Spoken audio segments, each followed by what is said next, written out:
Hello everyone, good morning. কেমন আছো তোমরা? আমরাও বেশ ভালো আছি, তোমরাও আশা করি খুব ভালো আছো। আমাদের মর্নিং হয়ে গেছে, তোমাদেরও আশা করি মর্নিং অনেক আগেই হয়ে গেছে। আজ ভরা রোদ্দুরে আমরা সবাই বাইরে বসে আছি। সকালের ব্রেকফাস্ট আমাদের রেডি হয়ে গেছে, আমার বাজার করা হয়ে গেছে। বাজারে আজ এনেছি আমি শাকসবজি যেগুলো থাকে, আর এনেছি বোনলেস চিকেনের সঙ্গে আরেকটা কি এনেছি, বাগদা চিংড়ি এনেছি। আর গিয়ে হচ্ছে আজকে মাটন আনেনি, আজকে সানডে, তবু আজকে মাটন আনা হয়নি কারণ সপ্তাহে অলরেডি 2 দিন মাটন খাওয়া হয়ে গেছে, তো তাই মাটন আজকে আনা হয়নি। আর এখানে আমাদের ব্রেকফাস্ট শুরু হয়ে গেছে। এরা ব্রেকফাস্ট আমাদের কি হয়েছে একটু তোমরা দেখে নাও। আজকে আমাদের ব্রেকফাস্টে হয়েছে লুচি হয়েছে, পায়েস। আর পায়েস হয়েছে, এদিকে কাবলি ছোলা হয়েছে। ব্যাস এই তিনটে দিয়ে শুরু করছি আমরা আজকের মর্নিং। আর চলো তোমরা দেখো গোটা দিনে আমরা কি করি। তো তোমাদেরকে যেমন শুভ শুভ বললো যে বাজার করা হয়ে গেছে, ব্রেকফাস্ট আনা হয়ে গেছে। অ্যাকচুয়ালি আজ সানডে, অনেক দেরি করে ওঠা হয়েছে। অনেক দেরি মানে 8টার সময়, 8:30টার সময় উঠেছি। তারপরে বাজার গেছে, তার মধ্যে আমি লুচি, কাবলি ছোলার ঘুগনি আর পায়েসটা করে নিয়েছিলাম। অনেকদিন ধরে বাবার লুচি খাবো বলছিল, করা হয়ে উঠছিল না। আর আজকে সারাদিনে তোমাদের সাথে আমরা খুব একটা সারাদিনের রুটিন বা ব্লগ শেয়ার করবো না। আজকে মেনলি ব্লগটা হবে কুকিং পারপাস। তো আজকে লুচি, কাবলি ছোলা ঘুগনি এটা আমি শেয়ার করলাম না, কারণ এর আগেও তোমাদের সাথে শেয়ার করেছি। আজকে যেটা লাঞ্চে আমরা রেডি করবো সেটা তোমাদের সাথে শেয়ার করবো। তোমরা থাম্বনেল দেখে বুঝে গেছো যে আজকে আমাদের লাঞ্চে কী কী আছে হয়তো। আর আজকে তবু আমি বলে দিচ্ছি, আজকে আমাদের মেনুতে আছে non veg mixed fried rice and chilli chicken. কারণ বাবা অনেকদিন ধরে চিলি চিকেন খাবো বলছিল, আর চিলি চিকেন আমরা করতে পারছিলাম না, কারণ বাবার না কিছুদিন শরীরটা খারাপ ছিল। চিলি চিকেন এনেও ওকে খেতে দিতে পারিনি, বেচারা মানে ফ্রিজে রাখা আছে, খেতে পাচ্ছে না। কী যে কষ্ট সেটা আমি বুঝতে পারছি, যারা খেতে ভালোবাসে।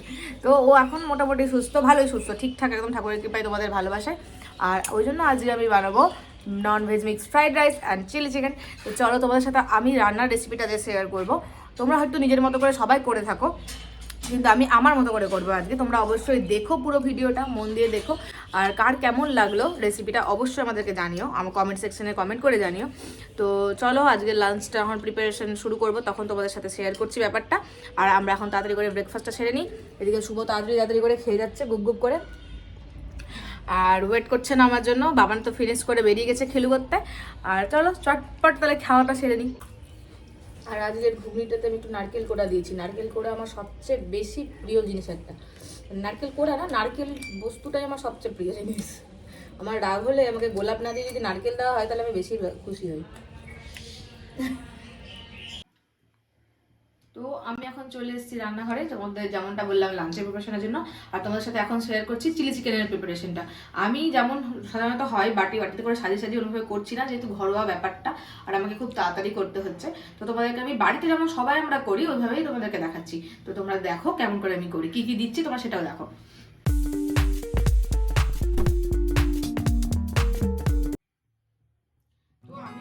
চিকেনটাকে, বোনলেস চিকেনটাকে টুকরো টুকরো করে কেটেছি, নিজেই কেটেছি বাড়িতে।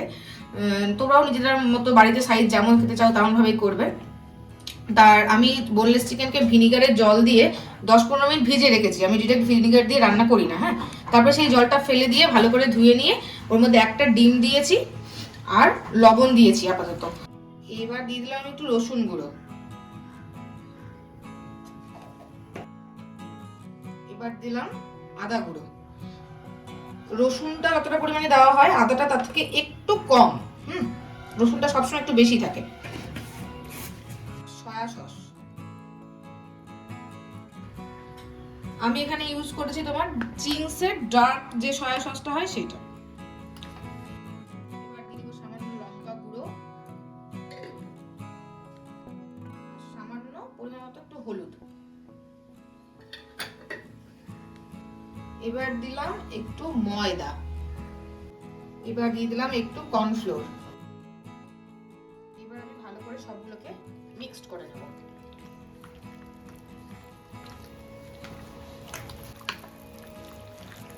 আমার কাছে আদা রসুনের গুঁড়ো ছিল তাই আমি আদা রসুনের গুঁড়ো দিয়েছি। তোমাদের কাছে পেস্ট করে তোমরা দিতে পারো, মানে আদা রসুনের গুঁড়ো দিতেই হবে তেমন কোনো ব্যাপার নেই।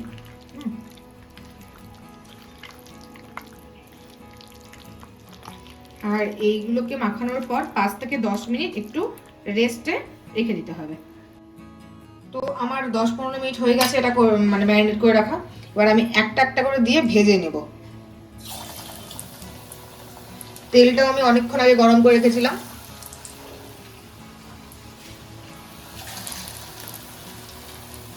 আর অনেক সময় দোকানের চিলি চিকেনগুলো দেখি পুরো একটা অনেকটা মোটা কোট করা থাকে। হ্যাঁ, আমার অত মোটা কোট খেতে ভালো লাগে না। কর্নফ্লোরটাও অনেক অল্প পরিমাণে দিই।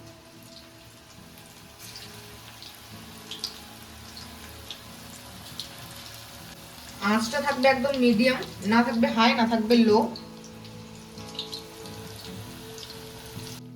আর তোমরা যখন এটাকে বাড়িতে করবে, যারা মোটা মানে ওই কোটিংটা খেতে ভালোবাসো, তাহলে একটু বেশি পরিমাণে ময়দা আর কর্নফ্লোরটা দেবে। হ্যাঁ, কর্নফ্লেক্স বলে ফেলছি বারবার করে। তো আর এমনভাবে ভাজবে যেন তেলের মধ্যেই পুরোটা সেদ্ধ হয়ে যায়। হ্যাঁ, কোনো কারণ চিলি চিকেনে যখন আমরা গ্রেভিটা রেডি করব, বেশিক্ষণ তো মশলা কষানোর ব্যাপার নেই, মশলা থাকে না যেহেতু, সেহেতু চেষ্টা করবে সবসময় যাতে চিকেনটা ভাজতে ভাজতেই মোটামুটি বয়েল হয়ে যায়, 80% বয়েল যাতে ওখানেই হয়ে যায়। আমি এখন পেঁয়াজগুলোকে ডাইস শেপে কেটে নিচ্ছি সবগুলোকে। তোমরা হয়তো জানোই যে চিলি চিকেন পেঁয়াজটা এরকম ভাবে একটু বড় বড় থাকলে ভালো লাগে খেতে। ক্যাপসিকাম গুলোকেও সেম ডাইস ডাইস করে কেটে নিচ্ছি। হ্যাঁ, এদিকে আমার ভাজা অলমোস্ট কমপ্লিট। কিছুটা তুলে নিয়েছি, আর কিছুটা এখন তুলে নেব।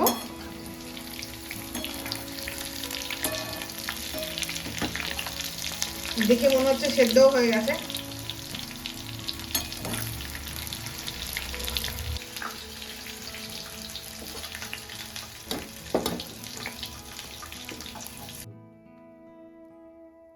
এবার এখানে অনেকটা তেল আছে, এতটা তেল আমি ইউজ করব না, আমি তেলটা অর্ধেক করে নেব। অনেকেই আদা কুচি আর রসুন কুচিটা জুলিয়ান শেপে দেয়, মানে লম্বা লম্বা করে। আমি একটু ডাইস শেপেই পছন্দ করি, কারণ অতটা মুখে পড়লে আমার ভালো লাগে না খেতে। তাই এটাকে ফাইন করে চপ করে নিচ্ছি একদম।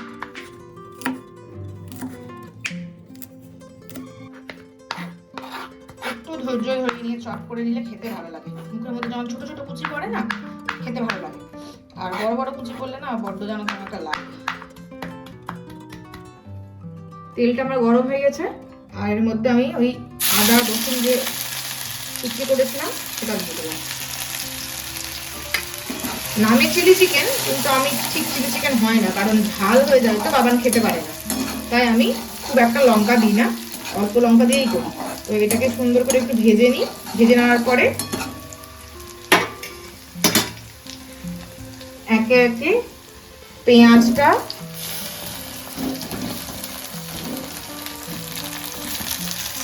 দিয়ে দেবো।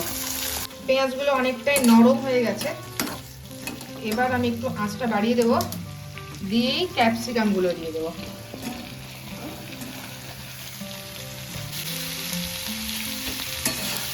আর এই কড়াইটার উপরে সকাল থেকে অনেক অত্যাচার হয়েছে, তাই কড়াইটা এরকম অবস্থা হয়েছে। কারণ সকালে এই কড়াই লুচি করা হয়েছে, তারপরে কন্টিনিউ কতগুলো চিকেন ভাজা হলো, এখনো চলছে। নাড়তে নাড়তে দেখবে তোমরা একটু হালকা হালকা করে প্রেস করলে অনিয়ন গুলো নিজে নিজেই ছেড়ে যাবে।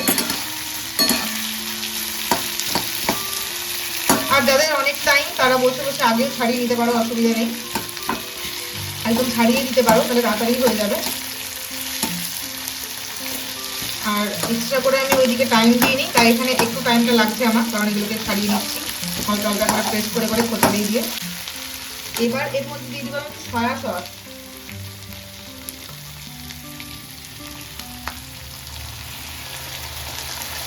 এবার আমি দিব একটু গ্রিন চিলি সস।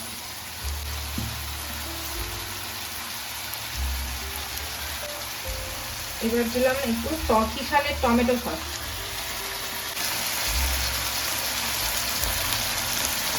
আর খুব সুন্দর একটা স্মেল বেরিয়ে গেছে অলরেডি। আর এবার আমি এর মধ্যে দিয়ে দিচ্ছি চিংসেরি পনির চিলি মশলা। যাই হোক, এটা আমি নিয়েছিলাম পনিরে ইউজ করার জন্য, তো যেহেতু চিলি মশলা আমার মনে হয় এটা চিলি চিকেনেও যায়, ওই জন্য আমি এটা চিলি চিকেনেও দিই।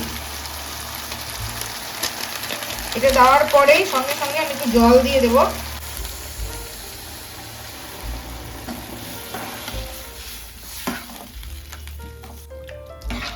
এখন দেখতে পাতলা মনে হলেও কিছুক্ষণের মধ্যে এটা পুরো থকথক একটা গ্রেভি তৈরি হয়ে যাবে। এবার এর মধ্যে দিয়ে দেবো একটু চিনি। তোমরা তোমাদের মতো দিতে পারো, কেউ যদি বেশি মিষ্টি খেতে পছন্দ করো তাহলে মিষ্টি করে দিতে, বেশি করে দিতে পারো। আর অল্প খেতে চাইলে অল্প দিতে পারো, কোনো অসুবিধা নেই। এবার দিয়ে দিলাম সামান্য পরিমাণে লবণ, কারণ চিংসের ওই মশলাটার মধ্যে লবণ দেওয়া থাকে অলরেডি। গ্রেভিটা আমার ফুটতে শুরু করে দিয়েছে। দেখো আগে যেমন যতটা জল ছিল ততটা নেই, একটা থকথকা ভাব এসে গেছে। এটা কন্টিনিউয়াসলি নাড়াতে থাকবে, কারণ হচ্ছে যে এটা তলে লেগে যাওয়ার সম্ভাবনাটা অনেকটা থাকে। এবার এর মধ্যে আমি চিকেনগুলো দিয়ে দেবো আস্তে আস্তে। তাড়াতাড়ি না দিলে আর একটাও চিকেন দেখতে পাবো না। বাবার ছেলে তুলে তুলে খেতে শুরু করে দিয়েছে অলরেডি।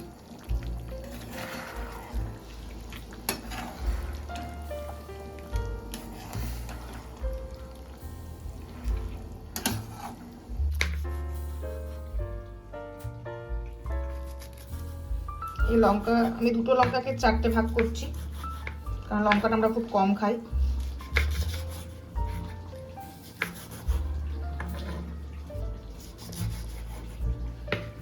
এই লঙ্কাটা আমি ওপরের থেকে দিয়ে দেব।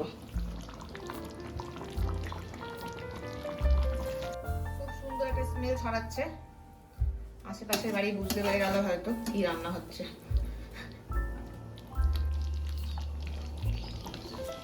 দেখো আমার চিলি চিকেনটা প্রায় রেডি হয়ে গেছে। হয়তো তোমাদের ছবিতে কালারটা কি বুঝতে পারছো জানি না, হয়তো একটু কালো কালো কালচে কালচে বুঝতে হচ্ছে, কিন্তু না, খুব একটা কালারটা কালো নেই, হালকা সস যেমন থাকে তেমনই হয়েছে।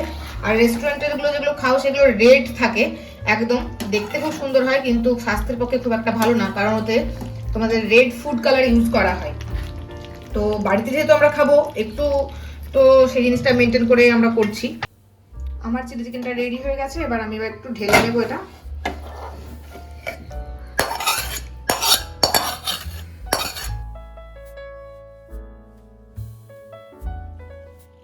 যেহেতু আমি ফ্রাইড রাইসে ইউজ করব চিংড়িটা, তাই আমি এরম ভাবে যে খোসাগুলো আছে মুখে পড়লে খুব বাজে লাগবে খেতে, তাই এই যে খোসাগুলো সেগুলো আমি চিংড়ি থেকে আলাদা করে নিচ্ছি। মাথাগুলো আলাদা করে দিয়েছি আর এই খোসাগুলো আলাদা করে নিলাম। দেখো চিংড়ি কতটুকু আর খোসা কতটা হয়েছে।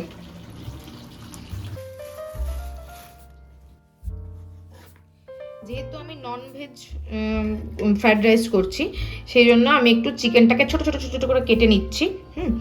আর এই চিকেনটা, এই প্রন এখানে রয়েছে, আর আমি দিব ডিম আর কিছু সবজি দেব, বেশি কিছু সবজি দেব না, কিছু সবজি দেব। আর আমি দেব কিশমিশ, কারণ কিশমিশটা মুখে পড়লে ভালো লাগে, কাজু আজকে দেবো না। আজকে এত কিছু মাঝখানে হয়তো কাজুটা আমার ভালো লাগে না। ভেজের ক্ষেত্রে আমি কাজুটা সবসময় দিয়ে থাকি, নন ভেজের ক্ষেত্রে কাজুটাকে একটু অ্যাভয়েডই করি। অনেকেই মাটন ইউজ করে নন ভেজের ক্ষেত্রে, আজকে আমি মাটনটা ইউজ করছি না। যদি তোমরা চাও তাহলে অবশ্যই মাটনটা ইউজ করতে পারো। সেদ্ধ করে তারপরে কিমা করে দেবে, তাহলে মাটনটা যেহেতু অনেকটাই সেদ্ধ হতে টাইম লাগে, আগে থেকে সেদ্ধ না করলে মুখের মধ্যে একটু কচকচ করে, ভালো লাগে না খেতে। একটু গরম মশলা গুঁড়ো দিয়ে বা আদা রসুন পেস্ট দিয়ে মাটনটাকে সিদ্ধ করে তারপরে ছোট ছোট ছোট করে কুচি করে তোমরা দিতে পারো, তাহলে খেতে আরও বেশি ভালো লাগে। কড়াই তেল দিয়ে 2টো ডিম ফাটিয়ে দিয়েছি, আর এর মধ্যে একটু লবণও দিয়ে দিচ্ছি, না হলে এই ডিমগুলো যখন মুখের মধ্যে পড়বে না খুব বিস্বাদ লাগবে খেতে, ভালো লাগবে না। আর আমি সবার আগে আমার মনে হলো ডিমটা করে নেওয়া ভালো, কারণ ডিমটা সবার শেষে না হলে আমাকে আলাদা করে আবার ভাজতে হতো, কারণ অনেকগুলো ভেজিটেবল ভাজতে হবে, অনেক কিছু ভাজার আছে। আর এইদিকে আমি ভাতটা করে রেখেছি, ভাতটা প্রায় 80% মতো করেছি, পুরোটা করিনি, দেখলে বুঝতে পারবে। এদিকে ডিমটা ভাজা হয়ে গেছে আমার, অল্প অল্প করে তুলে নিচ্ছি। এবার আমি কড়াইয়ে তেল দিয়ে দিয়েছি, আর এবার চিংড়িটাও ছেড়ে দেবো। চিংড়ির মধ্যে সামান্য লবণ দিয়ে দেবো। আজকের ফ্রাইড রাইসে আমি হলুদের ইউজ করবো না, আমার ফ্রাইড রাইস একটু সাদা সাদা দেখতে ভালো লাগে।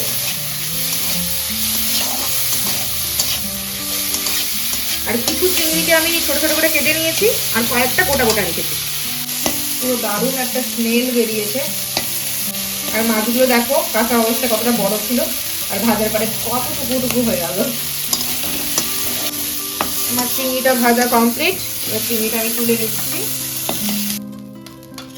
আমি অল্প অল্প করে তেল দিয়ে ভাজছি, ছাকা তেলে ভাজছি না। এবার সামান্য পরিমাণে আবার একটু তেল দিয়ে দিলাম, চিকেনটা করে নেব।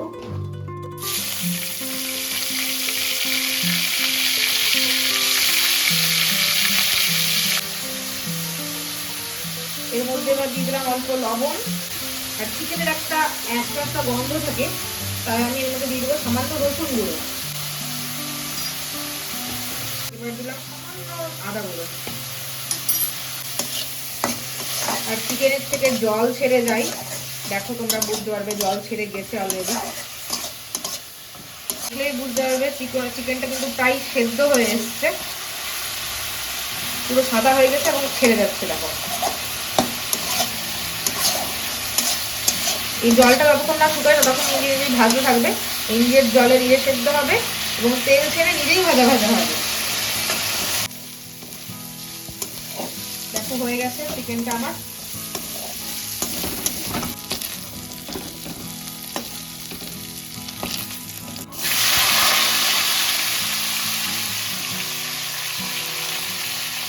যেহেতু আমি চাইনিজ ডিশ করছি তাই আমি এর মধ্যে গরম মশলা জাতীয় কিছু দিচ্ছি না, প্লেন নর্মাল ভাবেই করবো। গরম মশলাটা দিলে একটু ইন্ডিয়ান ফ্লেভার চলে আসে। আর এর মধ্যে আমি দিয়েছি ছোট ছোট করে বিনস আর গাজর কুচিয়ে রাখা। আমি ক্যাপসিকাম ইউজ করিনি, কারণ হচ্ছে ক্যাপসিকামটা আমার ফ্রাইড রাইসে প্রথম কথা ভালো লাগে না, আর দ্বিতীয়ত ক্যাপসিকামটা যেহেতু আজ আমাদের চিলি চিকেন সঙ্গে আসে, ওর সাথে ক্যাপসিকাম আসে, তাই আমি ক্যাপসিকামটা এর মধ্যে ইউজ করিনি। যারা তোমরা ইউজ করতে চাও ক্যাপসিকামটা তারা অবশ্যই করতে পারো, ক্যাপসিকাম দিতে পারো। অনেকে ব্রকলি দেয়, ব্রকলি দিতে পারো, ফুলি দেয়, স্প্রিং অনিয়ন দেয়। আমার কাছে আপাতত ওগুলো নেই, তাই আমি একদম প্লেনভাবেই করছি। আর যেহেতু ননভেজ ফ্রাইড রাইস অনেকগুলো জিনিস আছে পাশে, তাই আর বেশি কিছু দিইনি, এগুলো দিয়েই মোটামুটি করে করছি। সবজি মাত্র 2 ধরনের দিয়েছি, পরে লাস্টে নামানোর সময় একটু ধনেপাতা কুচি দিই। ভাজার সময় সামান্য লবণ দিয়েছি, এটা তোমাদের হয়তো দেখানো হয়নি, সামান্য পরিমাণে লবণ দিয়ে দিয়েছি। তো আমি যেহেতু এই ভেজিটেবলসগুলোকে খুব একটা ভাজবো না, হ্যাঁ, মোটামুটি হাফ সেদ্ধ হলেই দিয়ে দেবো। আর আমার ফ্রাইড রাইসে একটু যদি একটু কাঁচা কাঁচা একটু ক্রাঞ্চি ভাব থাকে, আমার ওটাই খেতে বেশি ভালো লাগে। দেখো হয়ে গেছে, গাজরগুলো খুব করে কেটে যাচ্ছে, খুব একটা ভাজা ভাজা করবো না, এর মধ্যে কাঁচা কাঁচাই থাকবে। ভেজিটেবলসগুলো ভাজা আমার মোটামুটি কমপ্লিট। এবার এর মধ্যে রাইসটা দিয়ে দেবো আস্তে আস্তে। আর রাইসটা দেওয়ার পর যে ট্রিকটা আমি সবসময় ইউজ করি সেটা হচ্ছে গ্যাসটাকে একদম লো করে দিই, না হলে ভাতগুলো তলে ধরে যাওয়ার সম্ভাবনা থাকে। তাই এবার আস্তে আস্তে আমি সবগুলোকে মিক্সড করে নেব, দিয়ে আন্দাজ মতো আঁচটা বাড়াবো আর কমাবো, যাতে তলে না লেগে যায়। আমার মিক্সড করা হয়ে গেছে ভেজিটেবলসগুলো। এবার আস্তে আস্তে আমার চিকেন, তারপরে ডিম ভাজাগুলো, প্রনগুলো সব দিয়ে দিলাম আস্তে আস্তে।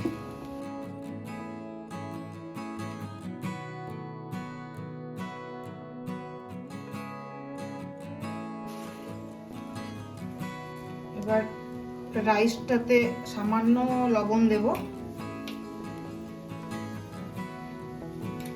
যেহেতু আমার প্রত্যেকটা জিনিসে আলাদা আলাদা করে ভাজার সময় লবণ গেছে, তাই লবণটা খুব সাবধানে দিলাম।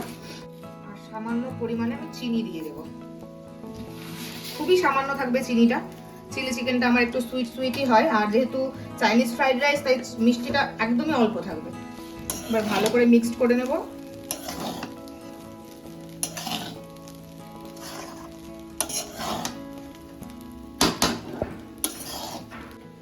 এবার কড়াইতে দিয়ে আস্তে আস্তে করে একটু ভাজতে থাকতে হবে, বেশি না, সামান্য 2-3 মিনিট ভাজলেই এটা অলমোস্ট ডান। তবু দিলে কি, চালটা যেহেতু 80% আমার কুক ছিল, আর একটু কিছুক্ষণ দমে রাখলে এরকম ভাবে নাড়াচাড়া করতে গেলে ফুল কুকড হয়ে যাবে।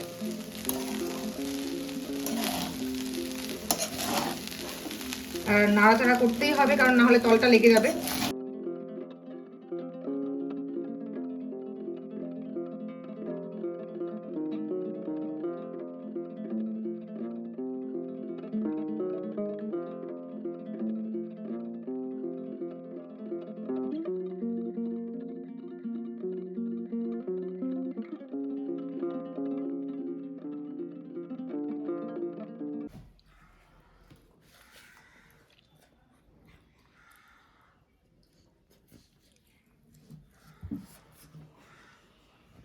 কেমন হয়েছে বাবা খেতে? ভালো। প্রচুর ভালো। যাক, ভালো বলে দিয়েছে, তার মানে ভালোই হয়েছে, নাহলে ও খেত না ঠিকঠাক। ফাইনাল রিভিউটা আমি দেবো। হচ্ছে চিংড়ি। খাও, নিজে খেয়ে বলো কেমন হয়েছে।